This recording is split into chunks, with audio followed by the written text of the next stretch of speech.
நம்ம புரட்சி தளபதி விஷால் அவரோட 35வது படம் தான் இந்த மகுடம். இந்த மகுடம் படத்தோட டைட்டில் டீசர் இப்போ வந்திருக்கு. இந்த டைட்டில் டீசர் எப்படி இருக்குது அப்படின்ட்டு பார்த்துட்டு வந்துடலாம். நான் ரொம்ப நாளாக விஷாலை ஃபாலோ பண்ணிக்கிட்டே இருந்தேன். என்னடா அது இன்னும் ஒரு படத்துக்கு கூட இன்னும் சரியா அப்டேட் இன்னும் வரலையே, என்னதான் ஒரு பண்ணிகிட்டு இருக்காரு அப்படின்ட்டு. ஏன்னா லாஸ்ட்டாக பார்த்தது வந்து அந்த மார்க் ஆண்டனி படத்தில் பார்த்தது. அதுக்கப்புறம் வந்து ரீரிலீஸ் தான் பண்ணிட்டு இருந்தார் மதகஜ ராஜா. அவருக்கு பாருங்களேன், 2 கண்டினியூஸ் படமும் வந்து நல்ல ஒரு பேரை பெற்றுச்சு. ஏன்னா மதகஜ ராஜா வந்து ரிலீஸ் பண்ணதுக்கு மேலே அதிகமாக தான் ஏர்ன் பண்ணுச்சு.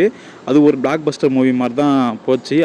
அதுக்கு முன்னாடி வந்த படம் தான் அந்த மார்க் ஆண்டனி படத்தை பற்றி சொல்லவே தேவையில்ல. அந்த படத்தோட சக்ஸஸ்க்கு அப்புறம் அவர் அஜித்துக்கே படம் பண்ண போயிட்டாப்ல. நம்மளாம் முன்னாடி சோஷியல் மீடியாவை ஓப்பன் பண்ணாலே நம்ம புரட்சி தளபதி தான் அங்கே ஃபேமஸாக போயிட்டு இருப்பாப்ல. ஏன்னா டாக் ஆஃப் த டவுனாகவே அவர் தான் இருப்பாப்ல. இப்போ அவரோட படம் எதுவுமே அதிகமாக பேச்சுவார்த்தை அடிப்படாதனால அவர் ஆளே பார்க்க முடியல. இப்போ ரொம்ப நாளைக்கு அப்புறம் திடீர்னு ஒரு விட்டது தான் இந்த டைட்டில் டீசர்.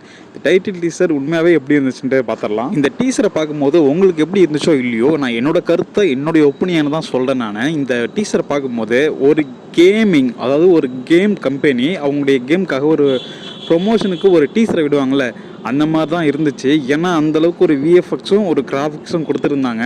ஆனால் பட் அது அந்தளவுக்கு கொஞ்சம் அடாப்ட் பண்ணிக்கிற மாதிரி இல்லை. ஆனால் இவங்க ஸ்க்ரீனில் ஒரு உண்மையாகவே ஒரு வித்தியாசமான ஒரு எக்ஸ்பீரியன்ஸையும் விசுவல்ஸையும் கொடுத்துருந்தாங்க. அந்த திமிங்கலம், அந்த ஆக்டோபஸ், அந்த நண்டு ஏறுறது, அதெல்லாம் சூப்பராகவே கிராஃபிக்ஸ் எல்லாம். பட் அது ஒரு ரியாலிட்டிக்காக கொண்டு போயிருந்தாங்க. அது உண்மையாகவே சூப்பராக இருந்துச்சு. டைட்டில் டீசருக்கு கொஞ்சம் நல்லாவே ஒர்க் பண்ணியிருக்காங்க. எனக்கு இந்த டைட்டில் டீசரை பார்க்கும்போது முதல்ல இந்த தேவாரா படம் தான் ஞாபகத்துக்கு வந்துச்சு. அதே கண்டெய்னரு, அதே கடல், அதே மாதிரி விஷுவல்ஸு, இதெல்லாம் பார்க்கறதுக்கு ஒரே ரிலேட்டடாக இருந்துச்சு.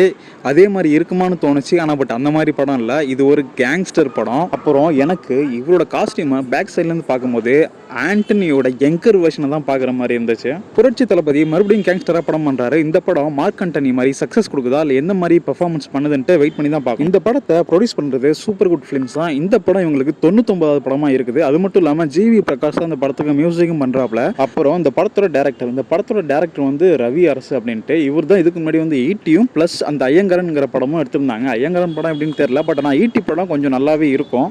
அது மட்டும் இல்லாமல் இந்த படத்தில் துஷாரா விஜய் நடிச்சிருக்காங்க. அது மட்டும் இல்லாமல் துஷாரா விஜயனும் அஞ்சலியும் இந்த படத்தில் நடிச்சிருக்காங்க. அஞ்சலி வந்து இதுக்கு முன்னாடி ரிலீஸ் ஆன மதகஜ ராஜா படத்துலையும் நடிச்சிருப்பாங்க. அப்புறம் ஓவராலாக இந்த படத்தோட டைட்டில் டீசர் எப்படி இருக்குன்னு கேட்டோன்னா, விஷுவலில் சூப்பராகவே பண்ணியிருக்காங்க. ரொம்ப ஹையாகவும் இல்லாமல் ரொம்ப லோவாகவும் இல்லாமல் மிட் ரேஞ்சில் பண்ணியிருக்காங்க. அது பார்க்குறதுக்கு சூப்பராக இருந்துச்சு. பட் ஆனால் விஷாலோட லுக்கையும் ரிவீல் பண்ணியிருக்கலாம். பட் ஆனால் அது சஸ்பென்ஸாகவே வச்சுருக்காங்க. டைட்டில் டீசர் மட்டும் தான் விட்டுருக்காங்க. எனக்கு இந்த டைட்டில் டீசரை பார்க்கும்போது ஓகே ரகமாக தான் இருந்துச்சு. ஏன்னா இதே மாதிரி ஒரு பேட்டர்னில் தான் இந்த கிங்டம் அப்படின்னு ஜிவி பிரகாஷ் படம் ஒன்று வந்துச்சு. இதே மாதிரி தான் கொண்டு போய் காமிச்சிருந்தாங்க. பட் ஆனால் அது எப்படி போச்சுன்னு உங்களுக்கே தெரியும். அதை பார்க்குற மாதிரி தான் இதுவும் இருக்குது. பட் ஆனால் ஒரு டீசர் ட்ரைலர் ரிலீஸ் பண்ணும்போது தான் எப்படி படம் வந்துடும் தெரியும். ஆனால் இது கேங்ஸ்டர் படம், இதுக்கு ஏன் சிஏ காமிக்கிறாங்க அப்படின்னு சரியாக தெரியலை. பட் ஆனால் கடலோரத்தில் நடக்கிற ஒரு கதையாக தான் இருக்கும். அப்புறம் பிஜிஎம் எப்படி இருக்குன்னு பார்த்துடலாம். எனக்கு இந்த பிஜிஎம் ஃபஸ்ட் டைம் கேட்கும்போதே பிடிச்சிருந்துச்சு. பிஜிஎம்மை நீட்டாகவே ப்ரெசென்ட் பண்ணியிருக்காரு.